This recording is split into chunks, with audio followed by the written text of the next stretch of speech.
siyaasi Mustafa Cali Jaamac oo kamid ah siyaasiyiinta aqoon-yahanada reer Somaliland ayaa ka hadlay hankiisa siyaasadeed isagoo sheegay inuu ku biiray xisbiga mucaaradka wadani si uu uga dhex muujiyo siyaasadiisa isagoo fariintaasi dirayna wuxuu yiri bismillaahir rahmaanir rahiim magacaygu waa Mustafa Cali Jaamac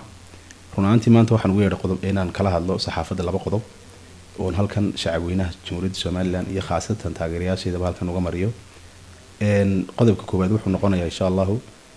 in aan maanta ku biiray siyaasiyan xisbiga wadani runaantiina waa chance maanta dhalinyarta u banaan qof kasto isla dalkaaga iyo dadkaaga wax baad ku soo kordhin karaysaa saddexda xisbi qaran ku isleeyahay siyaasiyan baad Allahumma wax ugu soo kordhin karaysaa inuu ku biiro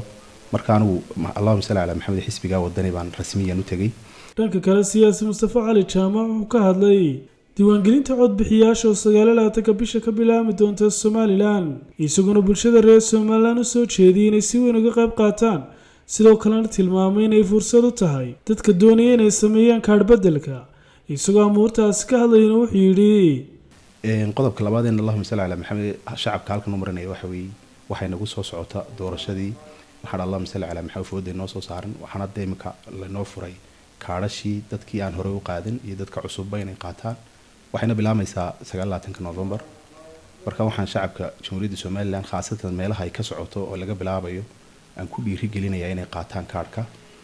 inta aan hore u qaadan inta cusub ee hore u qaadatay laakiin doonaysa inay gobolada u bedeltaan waa fursad ugu furan tahay inay iyaguna ka faa'iideystaan